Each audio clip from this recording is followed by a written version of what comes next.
শুধু আমাদের নয়, সারা পশ্চিমবাংলাবাসীকে সেট করে রেখে দিয়েছিল। কে বলবে সিএম এর ভাইয়ের এগেনস্টে কে কথা বলবে? কোনো রাজনৈতিক দলের পরিচালনায় চললে অটোমেটিক আমরা পরাধীনতা ফিল করব।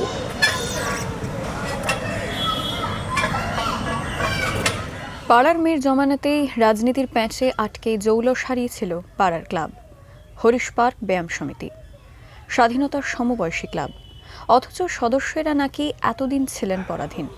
রাজ্যে পালাবদলের পর ক্লাবেও তাই বদলের হাওয়া।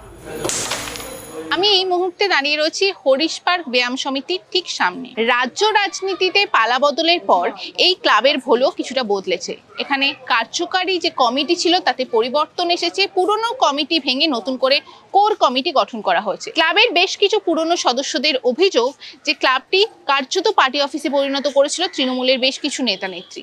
ঠিক কি অভিযোগ করেছেন তারা, শুনে নেব তাদের মুখ থেকে। 14 সালে একদিন হঠাৎ রাতারাতি বলা যায় 60-70 জন মিলে এসে ক্লাবে দখল নিয়ে নিল। এসে বললো যে আমাদের সেক্রেটারি হবে, আমাদের প্রেসিডেন্ট হবে। আর এমন তখন ভয়ের পরিবেশ সৃষ্টি করলো একটা, যাতে অন্য যারা আমরা 4-5 জন হয়তো ক্লাবের মেম্বার ছিলাম, যেখানে আউট অফ 400 ভয় আর্ধে গেল না। আমরাই 4-5 জন ছিলাম, তাদেরকে মোটামুটি এদিকে এইসব দিয়ে দাও, কাগজপত্র দিয়ে দাও, এগুলো সব আমাদের, এগুলো আমরাই করবো, আজকে থেকে প্রেসিডেন্ট ও সেখানে নিজেদের লোককে। তারপর আমাদের বললো তোমরা থাকো, আমরা তো থাকতে পারবো না এরকমভাবে, কেন ওই পরিবেশ ওরা যে মানসিকতা দিয়ে চলে তাতে আমরা থাকতে পারবো না। প্লাস সেই থেকে শুরু হলো এটা চলতে চলতে চলতে চলতে চলতে বেশ কিছুদিন বাদে পুরোপুরি ক্লাবটাকে ওরা নিয়ে নিল। ডিস্ট্রিক্ট লেভেলে ব্যাডমিন্টন টুর্নামেন্ট শুরু করা হয়। ওটা যখন একটা বড় জায়গা আকার নিতে শুরু করে, সেই সময় কার্তিক ব্যানার্জি বাবু এবং তার দল বল সংগঠন মিলিয়ে এই ক্লাবটাকে পুরো ক্যাপচার করে। ক্লাব ক্যাপচার অর্থাৎ নিজেদের লোকেদের নিয়ে চলে আসে, এবং যেহেতু নিজেদের লোকেরা চলে আসে, যেখানে অসামাজিক লোকেরা বাস করে তাদের সাথে তো ভদ্রলোক তো থাকতে পারবে না।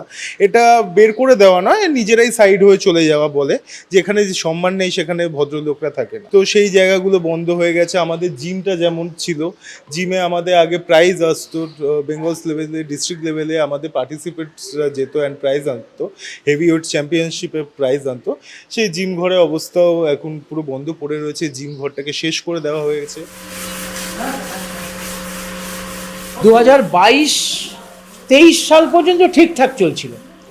তারপর একদল রাজনৈতিক দলের কিছু লোক এসে এটাকে ক্যাপচার করে এবং তাদের মোটিভ হয় এক্স রাজনৈতিক তৃণমূল কংগ্রেসেরই তারা রিপ্রেজেন্টেটিভ, হ্যাঁ, নেতারা কেউ আসেনি, তারা পাঠিয়েছেন, তাদের বকলমে এসছেন, এসে এটাকে পুরো ক্যাপচার করে ইললিগাল ওয়েতে। এবং তাদের প্রথম মোটিভ হয় যে টোটাল অ্যাক্টিভিটিসকে বন্ধ করো। প্রধান লক্ষ্য হচ্ছে এই আমাদের মাল্টিজিম, আপনাকে দেখাবো, এই আমাদের রোবট ছিল, টেবিল টেনিসের রোবট, ওটা ভেঙে একাকার কাণ্ড। মাল্টিজিমটা টোটাল অগোছালো।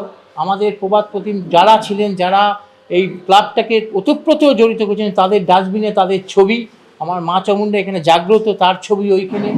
পুরো টোটাল ব্যাপারটাই একদম ওরা শেষ করে দিয়েছে। এবং total activities, football, cricket, table tennis and gym, total ব্যাপারটাও ওরা টোটালি বন্ধ করেছে। ধুলো মাখা জিম ঘর, ছড়িয়ে ছিটিয়ে পড়ে থাকা ক্লাবের নানা সরঞ্জাম, এসবই জানান দিচ্ছে ক্লাবের স্বাভাবিক কাজকর্মের তাল কেটেছিল। ক্লাবের প্রেসিডেন্ট ছিলেন কার্তিক বন্দ্যোপাধ্যায়, সম্পর্কে যিনি প্রাক্তন মুখ্যমন্ত্রীর ভাই। ক্লাবের সদস্যদের যাবতীয় অভিযোগ তাঁর বিরুদ্ধেই। দীর্ঘদিন অরাজনৈতিকভাবে ক্লাবটা দখল করে ছিল, কিছু করার ছিল না। আর কোভিডের পরে ওরা যেভাবে একদম ম্যাসিভলি উনি ক্লাবটা দখল করে নিলেন, সেটা আমরা হরিশ পার্ক সারাউন্ডিং লোক আমরা বুঝতে পারিনি। আর উনি বিবেক মেলা করতেন, বিবেক মেলায় ওপেনিং আর লাস্টের দিন উনি সন্ন্যাসীকে নিয়ে আসতেন, কোনো মঠে সন্ন্যাসী হবে, তো লোকে ভাবতেন যে উনি খুব সৎ লোক। কিন্তু উনি যেভাবে ওই গেরুয়া বসনধারীর আড়ালে যে উনি বদমাশি কাজগুলো করতেন, সেগুলো অনেকে বলতে পারতো না, প্রতিবাদ করেন। কে বলবে? সিএম এর ভাইয়ের এগেনস্টে কে কথা বলবে? সিপিএম আমলে আমাদের যে সেক্রেটারি ছিলেন তপন চক্রবর্তী, উনি অ্যাকচুয়ালি সিপিএমের ইউনিয়ন লিডার ছিলেন রাইটার্স বিল্ডিংয়ে। তিনিও কোনোদিন কোনো রাজনৈতিক নেতাকে এখানে এনে ক্লাব পরিচালনা করানোর চেষ্টা করেননি। আমরা যা করতাম পাড়া প্রতিবেশী নিয়ে এইভাবেই ক্লাব চালিয়ে এসেছি। সুতরাং এইভাবে ক্লাব চালাতে আমরা অভ্যস্ত। আর কোনো রাজনৈতিক দলের পরিচালনায় চললে অটোমেটিক আমরা পরাধীনতা ফিল করব। হরিশ পার্ক ব্যায়াম সমিতি নিয়ে কার্তিক বন্দ্যোপাধ্যায়ের বিরুদ্ধে একাধিক অভিযোগ উঠেছে। এই সমস্ত অভিযোগ প্রসঙ্গে তার সঙ্গে যোগাযোগ করার চেষ্টা করা হয়, যদিও তিনি ফোন বা মেসেজের কোনো উত্তর দেননি।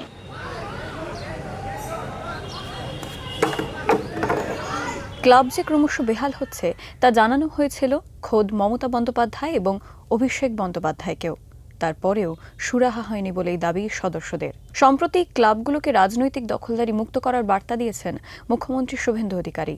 তারপরেই খুলেছে যাবতীয় অভিযোগের প্যান্ডোরা বক্স। সত্যিই কি রাজনীতির ছত্রছায়ায় হরিশ পার্ক ব্যায়াম সমিতি তার পুরনো ঐতিহ্য হারাচ্ছিল? কি বলছেন এখানকার বাসিন্দারা? 2022 থেকে মানে মোটামুটি ক্লাবে ঢোকাই বন্ধ হয়ে গেছে। কেন? হ্যাঁ, কিছু রাজনীতি ইয়েতে মানে এত সব এই দেখুন না, আগে কি ক্লাব কিরম ছিল, এখন ক্লাবটা কিরম করে দিয়েছে। লোপাট হয়ে গেছে খেলাধুলো সেই আগের মতো আর নেই। এখন মনে আবার নতুন করে চেষ্টা হচ্ছে। লোপাট হয়ে গিয়েছিল মানে কিরকম কি? কেউ জানে না, সে লুটিং, এভরিবডি ইজ লুটিং। আসছে যে যা কিছু পারছে ঘুরিয়ে নিয়ে চলে যাচ্ছে, সব ফাঁকা। পুরনো কর্মীদের তো দেখতে পেতাম না, এখন সবাই ঢুকছে আসছে, এটুকুই। খেলাধুলোর যে জায়গা ছিল সেগুলো কি কোথাও কি বন্ধ হয়ে গিয়েছিল? সেইগুলো হ্যাঁ, সেগুলো মোটামুটি শেষের দিকটা বন্ধ ছিল কিছুদিন, তার আগে হচ্ছিল। বর্তমানে ক্লাবের পুরনো কর্মসমিতির প্রায় প্রত্যেকেই ইস্তফা দিয়েছেন। তৈরি হয়েছে নতুন কোর কমিটি। যদিও ক্লাবের রাজনীতিকরণের অভিযোগ স্বীকার করেননি প্রাক্তন কার্যকরী সভাপতি স্বরূপ বোস। না, আমাদের পার্টি কালচার ওখানে আসেনি।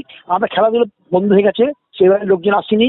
আমরা সেভাবে লোককে অ্যাট্রাক্ট করতে পারিনি, কোনো ছেলে মেয়েকে। আমরা তাদের যে ইনফ্রাস্ট্রাকচার দেওয়ার সেটা তাদের আবার দিতে পারিনি, প্রোভাইড করতে পারিনি। অভিযোগ উঠছে কার্তিক বন্দ্যোপাধ্যায়ের ছত্রছায়ায় মোটামুটি ক্লাবটা চালানো হতো। কি আপনি তাই মনে করেন? না, উনি কত পরে তাদের সভাপতি হয়েছিলেন, উনি ছত্রছায়াতে কি বলতে হবে। হরিশচন্দ্র মুখোপাধ্যায়ের স্মৃতি মিশে এই চত্বরে, মিশে রয়েছে বহু কীর্তির ইতিহাস। বাঙালির অভিজাত এই এলাকায় ঐতিহ্যবাহী এই ক্লাব রাজনীতি পেরিয়ে আবার নিজের ছন্দে চলবে বলেই আশাবাদী এলাকার বাসিন্দারা।